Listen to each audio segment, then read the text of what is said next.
It's here. I finally got it.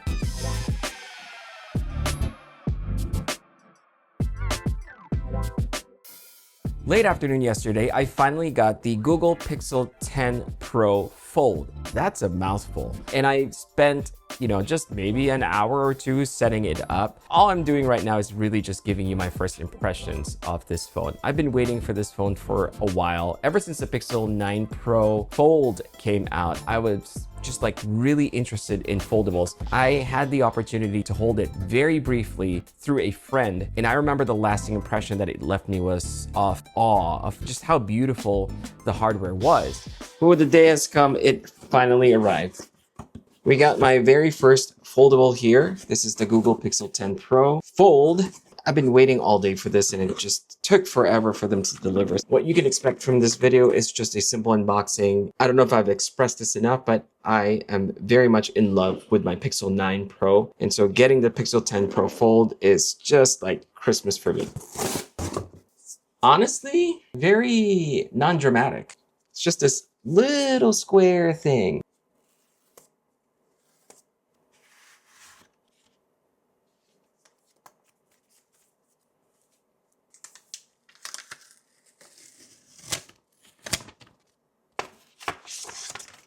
Oh my.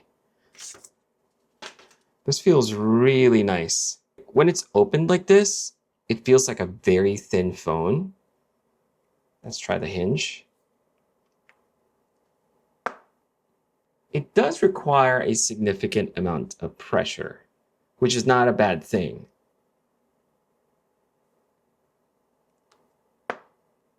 It almost feels like there's a magnet, but then once they come apart, it almost feels like it's assisting you in opening it up. I don't know how they did that. Probably the way they designed the hinge. You can see the crease in the middle. As a matter of fact, there's like a little bump here. I don't know if that is normal. Otherwise, it looks nice. This frame though, it feels like a rubber, I don't know what to call it or how to describe it, but there's this frame here which protrudes just a tiny bit. Not my favorite feature, but I don't think it takes away from the premium experience. Otherwise, if you close it, it feels premium. And this moonstone color weirdly has like that blue tint. I can't even describe it. Okay, well, before we turn this on, let's check out what the packaging has. Oh, it's your instruction manual, USB-C cable, and that's pretty much it. So I'm going to put this aside. I'm going to turn this on for the first time. I felt it taking a moment. It's taking a little bit longer than what I was expecting. Maybe that's what happens when you're not the fastest chip. Oh, there we go. Okay. Swipe English. Set up using another device. And that would be my beloved Pixel 9 Pro, which sadly I will have to turn in to trade this in for this. For a moment, let's just compare what it looks like and the design, the size. Very similar. Obviously, this is much heavier. The G logo, the Google logo, looks a little bit bigger here. Oh, the railing. The railing is different. So this one is got that polished finish. In my mind, it feels more premium than this. I'm not gonna hide the fact that I am going to miss this phone so much. So I'm setting up the fingerprint scanner. This thing seems so angry at me. If I can't, I'm moving my finger.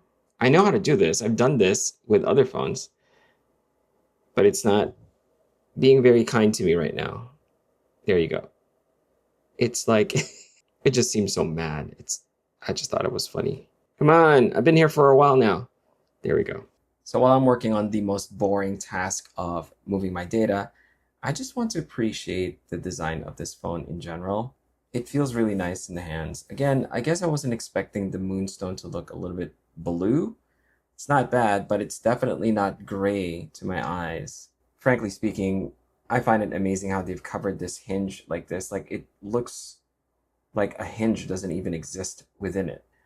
that camera plateau, let's just call it a plateau since Apple has started that whole conversation. I'm just going to call it the same thing. It's humongous. It's not the most attractive design, but I don't think people buy this for the looks. While it is more substantial than my iPhone 15 Pro Max, I don't find the weight or the size offensive at all. And I know there's always going to be talk about how thick the borders are compared to like other foldables, or how thick the phone is, or how heavy it is. Honestly, none of those really matter to me. And I think mainly because I've been a huge fan of the Pixel 9 Pro. And this is one of those phones that I really had to think about before I decided to trade this in for the 10 Pro Fold. So one of the things that I really do appreciate about the Pixel 9 Pro is the very smooth metal railing. This polished metal just feels super premium to me. As I mentioned in my Pixel video, which you can watch by the way, you really wouldn't understand how premium this phone feels until you hold it in your hands. The 10 Pro Fold, it doesn't have the same polished metal railing except for the hinge right here, which is fine, but it doesn't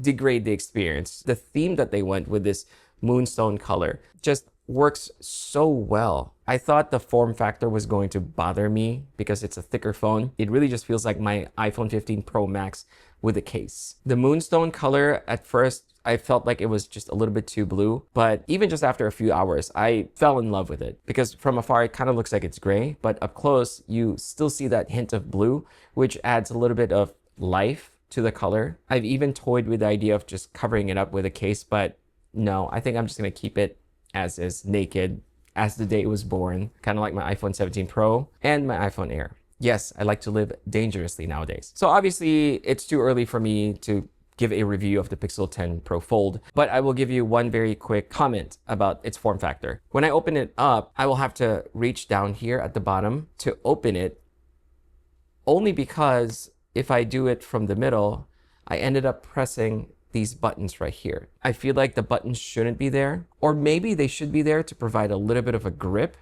because it is quite difficult to open it up without any sort of texture. That being said, when you try to unfold the fold, it does require a little bit of effort, which isn't a bad thing. As I mentioned earlier, it just feels very nice and secure. The hinge is an amazing design. It's just super smooth and it clicks into place, and when you open it, there's just this sense of confidence in the hardware. The crease in the middle is very substantial. I'm not gonna lie about that, but it doesn't bother me. It's like I expect it to be there, and as technology gets better, I'm assuming this will also get better.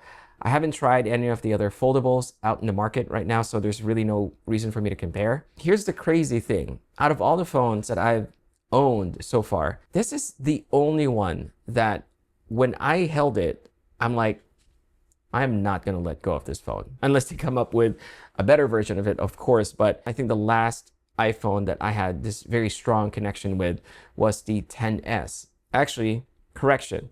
The last iPhone that I had a really strong connection with design-wise is the iPhone Air, which I'm also making a video on. So subscribe for that. But anyway, I'm going to give myself maybe a week at least to just put it through its paces and see what it's like to live with my ever first foldable phone. And I can't express enough how genuinely excited I am. So I hope you stick around for that. And again, thank you for watching. Now I'm going to spend my time figuring out how to actually use this thing. See you next time.